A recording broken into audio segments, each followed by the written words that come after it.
ಯಾವುದೇ ಪಕ್ಷದ ಬಗ್ಗೆ ನಾನು ಮಾತಾಡ್ತಾ ಇಲ್ಲ, ಕೇವಲ ಮಹಿಳೆಯರಿಗಾಗಿ ಮಹಿಳೆಯರ ಹೋರಾಟದ ಬಗ್ಗೆ ಮಾತಾಡ್ತಾ ಇದ್ದೇನೆ. ನಮಗೆ ಇಲ್ಲಿ ಮಹಿಳೆಯರಿಗೆ ಸಬಲೀಕರಣ ಇದು ಮುಖ್ಯವಾಗಿದೆ. ಸಬಲೀಕರಣ ಆಗಲೇಬೇಕಾಗಿದೆ. ಮೊದಲನೇದಾಗಿ ನಮ್ಮ ಭಾರತೀಯ ಸಂಸ್ಕೃತಿಯಲ್ಲಿ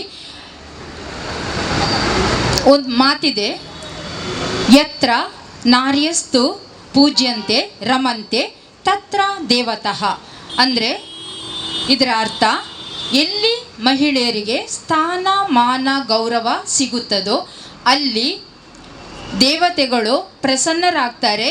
ನಾವು ಮಾಡುವಂತಹ ಎಲ್ಲ ಕೆಲಸ ಕಾರ್ಯಗಳಲ್ಲೂ ಸಹ ನಮಗೆ ಯಶಸ್ಸು ಜಯ ಖಚಿತ. ಆದರೆ ಇವತ್ತು ನಮಗೆ ಇಲ್ಲಿ ಮಹಿಳೆಯರಿಗೆ ಅನ್ಯಾಯವಾಗಿದೆ. ಕೇವಲ 3 ಗೋಡೆಗಳ ನಡುವೆ